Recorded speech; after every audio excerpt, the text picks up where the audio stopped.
Hi, this is Jeff Blauette, Technical Agronomist with Cooperative Farmers Elevator. And on this week's Field Friday segment, I wanted to talk about some of the soybean decisions that are upon us. We're getting to that growth stage now on these beans where we're starting to edge up towards the R3 or the beginning pod growth stage. This is the phase where we start talking about some of the more advanced decisions management-wise, the fungicides, the foliar feeds, those kinds of things. We're at that stage where that decision is going to have to be made here soon. This is earlier than normal. We talked a while back on we were flowering a lot of these beans in June, which we've never done as far as I ever remember. But this year, the R3, obviously, if the flowering was earlier, this is earlier. That's all a good sign because that gives us more time for yield. I think these soybeans now, as we've seen flowers start to proliferate, this is probably as good a soybean yield potential as I've ever seen. I think the amount of flowers, we flowered early.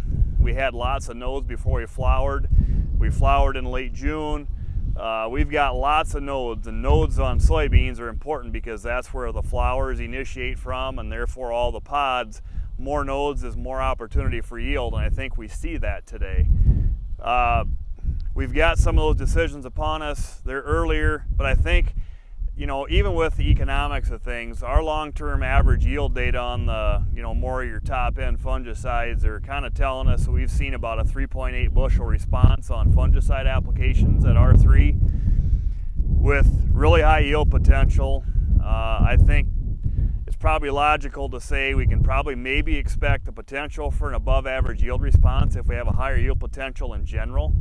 I think we've got a lot of these bean fields look really nice. They look like they've got a lot of potential for yield. I think those are probably the ones I would prioritize looking at maybe investing the money in. There's no guarantees, obviously, like anything in agronomy, but I think the potential is really there. And even if we get our average yield response from all of our replicated trial data, it's a profitable application through a plane. But if we can expect maybe an extra bushel or two, even last year we had probably at least 1 to 2 bushels above our average yield potential. And I think we even have more potential this year for a gain. That ends up doubling your money. So I think it's something we need to consider.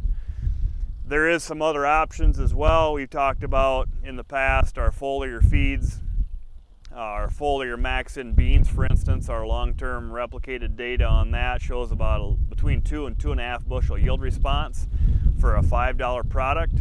I think that's something to consider as a lower cost alternative if you don't want to spend the money on fungicide. The economics work out okay, but if we can expect, again, with higher yield potential, there's higher demands on these plants to feed more beans filling, we've probably got a chance of a better return or better yield response, I should say, on a foliar feed, whether it's a foliar nitrogen, which we've also got a couple bushel response history, or the foliar micros type products.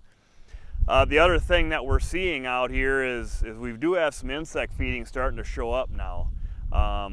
Historically, we used to always kind of try and time our fungicide applications at R3 with the aphid populations.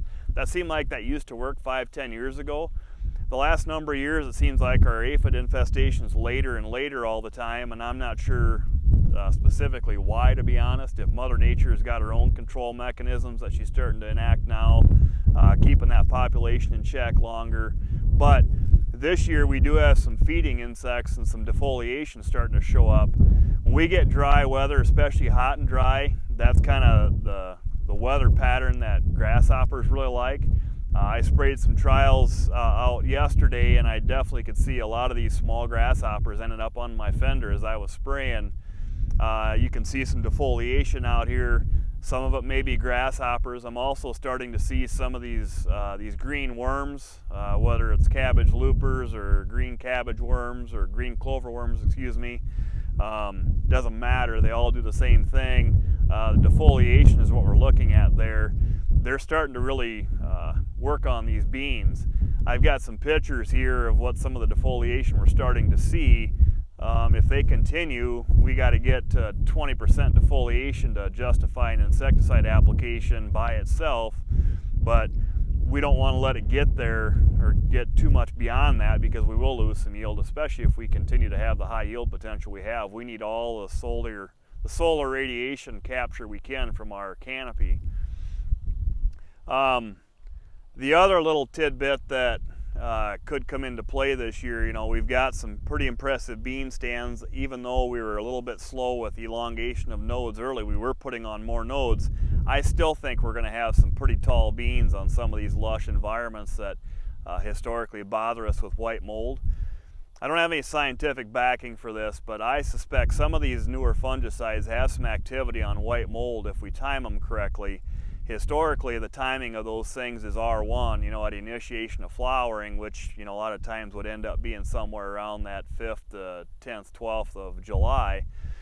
This year, our growth stage is quite a bit ahead of where we normally are, so I wonder if there's a potential on these fields with white mold, if we could still get some of the white mold protection benefits now at R3, given the fact that everything is advanced.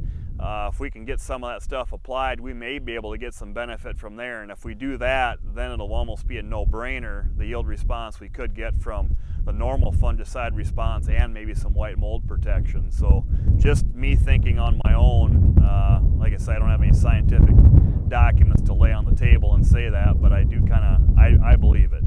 So I guess I wanted to touch on a few of those factors on some decisions we could be making in soybeans now. Even with the economics of the way things are, I think we've got, and I've talked to several farmers as well, I think we've got as good a corn and even as good a soybean crop as maybe we've ever had potential right now. I think we want to maybe consider protecting at least our best looking fields. So I guess with that, there's lots of fungicide options. You know, there's lots of different price ranges. I think in fungicides, to an extent, you get what you pay for. There are some $10 options, there's some $20 options. I think the biggest concern we would have on fungicides is we're starting to see resistance show up on some of our diseases. You know, frog eye leaf spot's been well publicized. These newer fungicides have another newer type mode of action incorporated into them that probably is going to help us there. So be careful on what you select and make a good decision. So with that, talk to your CFE local field agronomist on some specific options and see if we can maybe look at, you know, spurring some more yield production in some of our better looking fields. I think the potential is there, so give it some thought. With that, that's this week's Field Friday segment, and we'll see you next week.